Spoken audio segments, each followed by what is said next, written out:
जय जगन्नाथ नमस्कार।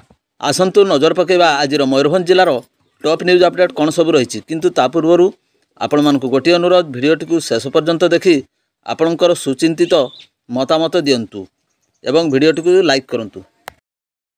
आज प्रथम खबर कुआपथर माड़े विषय अंचल अनेक व्यक्ति आहत हो डाक्तखाना भर्ती। मयूरभंज जिलार विषय अंचल राति 7 घटिका समय कालबैशाखी प्रभाव में प्रबल वर्षा सहित कुआपथर माड़ होता देखा मिलूँ। फल अनेक लोक कुआपथर माड़े आहत होता देखा मिली। समस्त आहत को विषय डाक्तखाना भर्ती कराई प्राथमिक चिकित्सा कराई।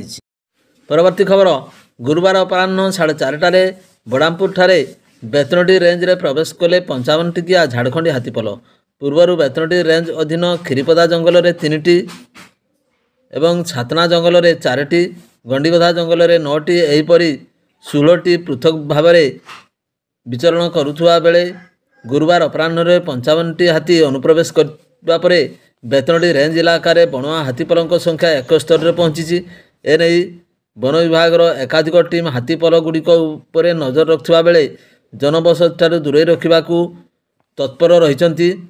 धान खेत खाली पड़ू खाद्य अन्वेषण बणुआ हाथी गुड़िक ग्राम मुहां होउथबारु यह उभय ग्रामवासी एवं वन विभाग पर चिंतार कारण पलटि जाइछि। परवर्ती खबर बांगरीपोशी घाटे ओलटिला ट्रक अल्पके बर्तिले चालक। मयूरभंज जिलार बांगरीपोशी ब्लॉक दे जाइथिबा 39 नंबर जातीय राजपथ अवस्थित दुआश्रेणी घाटे दिवा 4 घटिका समय एक तरबुज बोझई ट्रक कौन कारण भारसाम्य हराई रास्ता कड़े ओलटि पड़ा। फल तरबुज गुड़िक चारिआडे बिछाड़ी हो पड़ा देखा मिली। तेबे दुर्घटन चालक अल्पके बर्ती जाइथिबार सूचना मिली। घटनास्थल में बांगरीपोशी पुलिस पहुंची अधिक तदंत जारी रखी। परवर्ती खबर कुंभार मुंडाकटा ग्राम को पूजा करने को आसथिबा पूजकंकर मृत्यु। कुंभार मुंडाकटा ग्राम में पूजा करने को आसथिबा पूजकंकर मृत्यु होईछि। मयूरभंज जिलार बांगरीपोशी थाना अधीन कुंभार मुंडाकटा ग्राम को पूजा करने को आसथिबा पूजकंकर देह खराब हेबारु तांकु सिरसा डाक्तखाना भर्ती करा जायतिला। तेबे डाक्तर तांकु सेठारे मृत घोषणा करथिले। बारिपदा डाक्तखाना शव व्यवच्छेद करी परिवार वर्गों को हस्तांतरित करा जायतिबार सूचना मिली।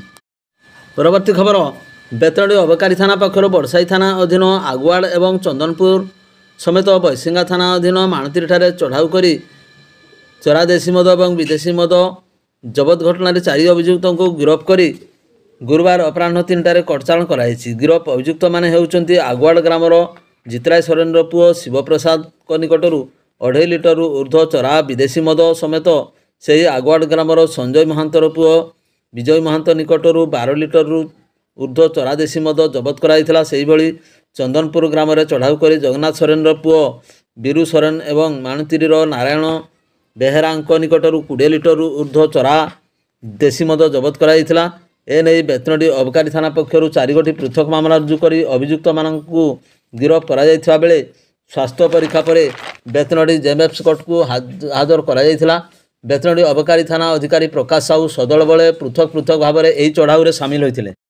परवर्ती खबर सरकारी चाकरी ना ठकई करथिले शिक्षक 3 जन को बांधिला खुंटा पुलिस। परिवा बिक्री करने भली चाकरी करुथिले शिक्षक बेकार युवक युवती मान को चाकरी कराइदेवे बोली प्रतिश्रुति देउथिले शिक्षक साजिथिले मास्टरमाइंड। जड़े वरिष्ठ आईएएस को छद्म नाम नहीं शिक्षक करुथिले ठकई व्यापार। शेष में धरा पड़गले शिक्षक। खुंटा पुलिस ठकई अभियोग 3 जन को गिरफ्त करछंती। शिक्षक मनोज आचार्य समेत उदुला अंचल इंजीनियर दिलीप जेना एवं बारिपदा कालिकापुर लहितेश जेना को गिरफ्त कराई। मयूरभंज जिला उदुला अंचल एभली चांचल्यकर घटना घटिथिबार खबर सामना को आसी। सूचना अनुसार उदुला थाना बैराटपुर इलाकार सहकारी शिक्षक भावे कार्य करती मनोज आचार्य से सरकारी चाकरी कराई देवाकू कही लक्ष लक्ष टंका ठकी नहीं। गत डिसेम्बर मासरे खुंटा ब्लॉकर कार्यरत एबीओ बृंदावन माराड़ी पुतरा को जीआरएस चाकरी कराइदेवे बोली कही 1,30,000 टंका आगुआ नहीं जाते। चाकरी पर बाकी 40,000 टंका देवा कथा हेले चाकरी न हेबारु एवं शिक्षक मनोज आचार्य धराछुआ न देबारु एने खुंटा थाना एबीओ अभियोग करथिले। अभियोग करिया परे पुलिस गुरुवार राति ठकई घटना शिक्षकों समेत 3 जन को गिरफ्त करछि। शिक्षकों सहित उदुला अंचल इंजीनियर दिलीप जेना एवं बारिपदा इलाकार लहितेश जेना को गिरफ्त करा पचरा उचरा करने समय ସେମାନେ ସରକାରୀ ଚାକିରି କରାଇଦେବା ପାଇଁ ଉଦଳା, ଖୁଣ୍ଟା, ବାରିପଦା ଏବଂ ଝାରପୋଖରିଆ ଥାନା ଅଞ୍ଚଳରୁ ପ୍ରାୟ 15ରୁ ଅଧିକ ଯୁବକଙ୍କ ନିକଟରୁ ଜଣେ ବରିଷ୍ଠ IAS ଅଫିସରଙ୍କ ନାଁ ନେଇ ଶିକ୍ଷକ ମନୋଜ ଆଚାର୍ଯ୍ୟ ଠକି ଚାଲିଥିଲେ, ଯାହାକି 20 ଲକ୍ଷରୁ ଉର୍ଦ୍ଧ୍ୱ ଟଙ୍କା ଠକିଥିବା ପୋଲିସ ଜାଣିବାକୁ ପାଇଛି। ପରବର୍ତ୍ତୀ ଖବର, ଉଦଳା NSCରେ ଦୀର୍ଘଦିନ ଖାଲି ପଡ଼ିଥିବା କାର୍ଯ୍ୟନିର୍ବାହୀ ଅଧିକାରୀ ପଦରେ ନିରଞ୍ଜନ ଜେନା ଦାୟିତ୍ୱ ଗ୍ରହଣ କରିଛନ୍ତି। ପୂର୍ବରୁ ସେ ସୁକିନ୍ଦା ତହସିଲଦାର ଅତିରିକ୍ତ ତହସିଲଦାର ଭାବେ କାର୍ଯ୍ୟ କରୁଥିଲେ। ପ୍ରକାଶ ତାଉକି ଶ୍ରୀ ଜେନା ଉଦଳା ତହସିଲଦାରରେ ଅତିରିକ୍ତ ତହସିଲଦାର ଭାବେ କାର୍ଯ୍ୟ କରିଥିଲେ। ଉଦଳାରେ ତାଙ୍କ ଯୋଗଦାନ ପରେ ବିଭିନ୍ନ ମହଲରୁ ତାଙ୍କୁ ସମ୍ବର୍ଦ୍ଧନା ଜ୍ଞାପନ କରାଯାଇଛି। ଉଦଳା NSCରେ ଯୋଗଦାନ ପରେ ସର୍ବାଙ୍ଗୀନ ଉନ୍ନତି ଦିଗରେ ଧ୍ୟାନ ଦେବେ ବୋଲି ଉଦଳା NSCର ଜନସାଧାରଣ ଆଶା ବାନ୍ଧିଛନ୍ତି। ପରବର୍ତ୍ତୀ ଖବର, ଏକ ଦୁଷ୍କର୍ମ ମାମଲାର ବିଚାର କରି ସ୍ଥାନୀୟ ଅତିରିକ୍ତ ଜିଲ୍ଲା ଦୌରଜଜ୍ ପ୍ରଦୀପ କୁମାର ବେହେରା ଅଭିଯୁକ୍ତ ଦୋଷୀ ସାବ୍ୟସ୍ତ କରି 10 ବର୍ଷ ସଶ୍ରମ କାରାଦଣ୍ଡ ସହିତ 10,000 ଟଙ୍କା ଜରିମାନା କରିଛନ୍ତି। ଜରିମାନା ଅନାଦାୟରେ ଅଧିକ 1 ବର୍ଷ ସଶ୍ରମ କାରାଦଣ୍ଡ ନିର୍ଦ୍ଦେଶ ଦେଇଛନ୍ତି।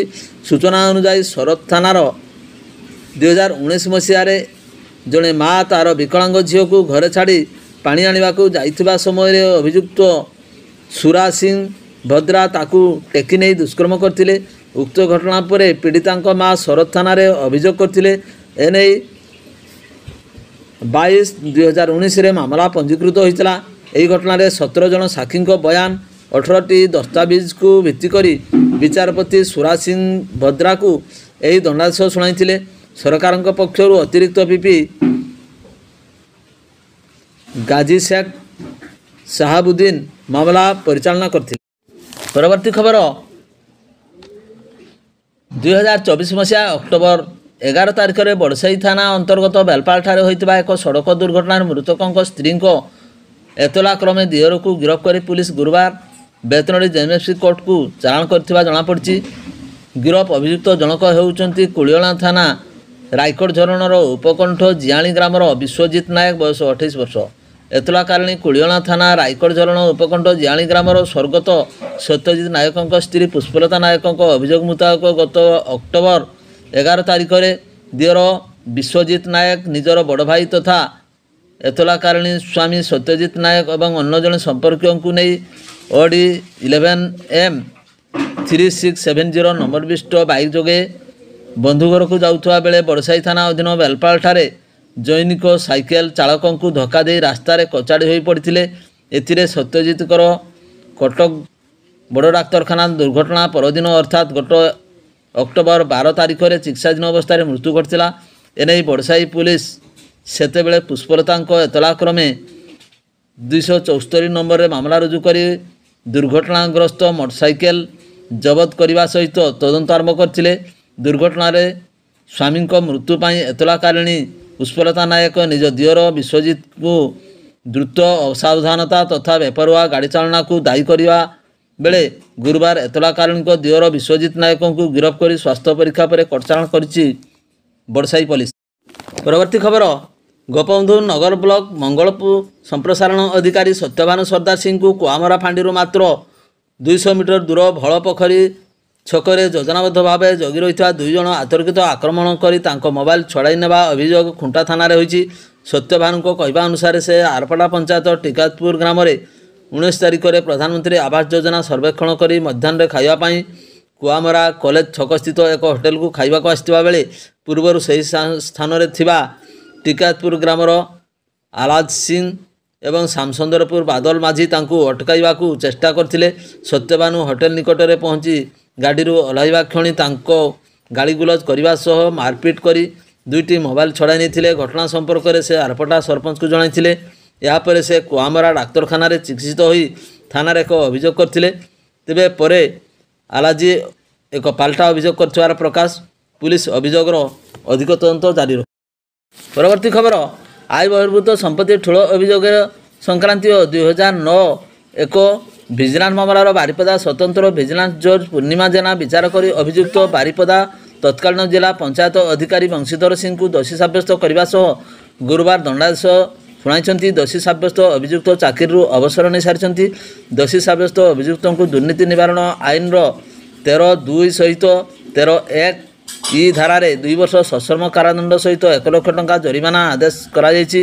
ଜରିମାନା ଅନାଦାୟ ଅତିରିକ୍ତ 3 ମାସ ଦଣ୍ଡାଦେଶ ହୋଇଥିବା ଜଣାପଡ଼ିଛି। ସରକାରଙ୍କ ପକ୍ଷରୁ ସ୍ୱତନ୍ତ୍ର ପିପି ଶାନ୍ତନୁ କୁମାର ଦାସ ମାମଲା ପରିଚାଳନା କରିଥିଲେ। ପ୍ରକାଶ ଥାଉ ଯେ 2009 ଜାନୁଆରୀ 28ରେ ବାରିପଦାସ୍ଥ ତତ୍କାଳୀନ ଜିଲ୍ଲା ପଞ୍ଚାୟତ ଅଧିକାରୀ ବଂଶୀଧର ସିଂ କାର୍ଯ୍ୟାଳୟ ସମେତ ବିଭିନ୍ନ ସ୍ଥାନରେ ଭିଜିଲାନ୍ସ ପକ୍ଷରୁ ଚଢ଼ାଉ କରାଯାଇ 14 ଲକ୍ଷ ଟଙ୍କାରୁ ଅଧିକ ଆୟ ବହିର୍ଭୂତ ସମ୍ପତ୍ତି ଠୁଳ ଥିବା ଜଣାପଡ଼ିଥିଲା। ଏ ସଂକ୍ରାନ୍ତରେ ବାଲେଶ୍ୱର ଭିଜିଲାନ୍ସ ଥାନାରେ 12/2009 ନମ୍ବରରେ ଏକ ଭିଜିଲାନ୍ସ ମାମଲା ରୁଜୁ ହୋଇଥିବା ସହ ତଦନ୍ତ କରାଯାଇ ତାଙ୍କ ବିରୁଦ୍ଧରେ ଚାର୍ଜସିଟ୍ ଦାଖଲ କରାଯାଇଥିଲା। ଭିଡ଼ିଓଟିକୁ ଶେଷ ପର୍ଯ୍ୟନ୍ତ ଦେଖିଥିବାରୁ ଆପଣଙ୍କୁ ଅଶେଷ ଧନ୍ୟବାଦ।